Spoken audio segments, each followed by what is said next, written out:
अगर आप कुछ ज़्यादा ही बोरियत फील कर रहे हैं तो आप नेटफ्लिक्स का सब्सक्रिप्शन ले सकते हैं, क्योंकि नेटफ्लिक्स हर वीकेंड कुछ ऐसी सीरीज़ लेकर आती है जिसे देखने के बाद आपके मूड के साथ साथ और भी बहुत सारी चीज़ें पूरी तरह से बनने वाली होगी। जी हाँ दोस्तों, थिएटर में मूवी अच्छी आए या फिर ना आए, लेकिन नेटफ्लिक्स पर अच्छी सीरीज़ जरूर आएगी, इतनी गारंटी है। जी हाँ दोस्तों, मैं आज एक ऐसी सीरीज़ के बारे में बात करने जा रहा हूँ जिसमें आप खतरनाक टाइप की सस्पेंस एंजॉय करने वाले होंगे। जी हाँ दोस्तों, मैं बात करने जा रहा हूँ द क्राइस्टल कोको वेब सीरीज के बारे में, जिसे फाइनली रिलीज कर दी गई है नेटफ्लिक्स पर। इसे हिंदी में भी रिलीज की गई है। इसके टोटल 6 एपिसोड रिलीज किए गए हैं और हर एक एपिसोड लगभग 43 to 47 मिनट की है।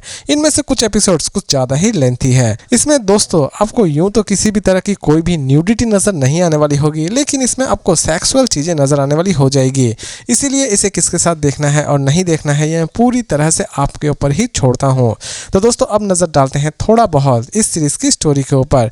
दोस्तों इसमें आप 2 कहानियां देखने वाले होंगे। एक लड़की जिसका हार्ट ट्रांसप्लांट किया जाता है, लेकिन वो लड़की उस बंदे को किसी भी तरह से ढूंढ के निकालना चाहती है जिसका दिल उसके सीने में धड़क रहा होता है, और लास्ट तक वो उस लड़के को ढूंढ के निकालने में कामयाब हो पाती है या फिर नहीं हो पाती है, ये तो आपको इस सीरीज को देखने के बाद ही पता चलने वाली है। दूसरे ही तरफ हम देख रहे होते हैं एक छोटा सा शहर जहां पर वो लड़की रह रही होती है।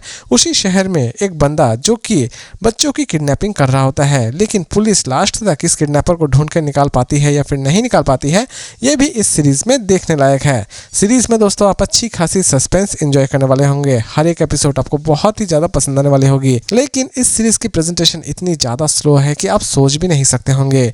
ये सीरीज उनके लिए तो बिल्कुल भी नहीं बनाई गई है जो कि स्लो सीरीज देखना बिल्कुल ही पसंद नहीं करते हैं, क्योंकि इस सीरीज की गति सच में बहुत ही ज़्यादा स्लो है।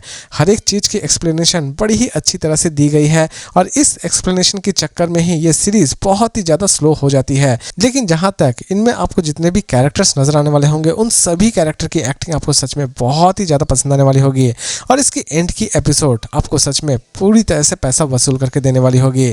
सीरीज आपको एटलीस्ट किसी भी तरह से बोरियत फील नहीं करवाएगी, क्योंकि दोस्तों इसकी स्टोरी बहुत ही ज़्यादा स्ट्रॉन्ग है। तो दोस्तों ये सीरीज रही मेरे लिए काफ़ी हद तक अच्छी। इसकी प्रेजेंटेशन अगर थोड़ी ज़्यादा फास्ट होती तो हो सकता था कि ये सीरीज मुझे और भी ज़्यादा पसंद आती।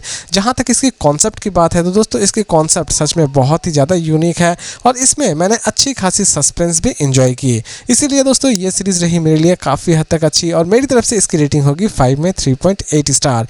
लेकिन दोस्तों अगर आप सोच रहे हैं कि इसे हम देखें या ना देखें, तो दोस्तों इसे देखना ना देखना पूरी तरह से आपके ऊपर डिपेंड करता है। लेकिन अगर आप स्लो सीरीज़ देखना पसंद नहीं करते हैं तो इस सीरीज़ को आप पहले स्किप कर सकते हैं, और अगर आपको यूनिक सी सस्पेंस थ्रिलर सीरीज़ देखना चाहते हैं तो इस सीरीज़ को आप बिंदास देख सकते हैं। सीरीज़ आपका पैसा डुबाने नहीं देगी। तो दोस्तों इसी तरह के इंटरेस्टिंग और सिंपल रिव्यूज़ के साथ फिर मिलते हैं एक नए वीडियो में।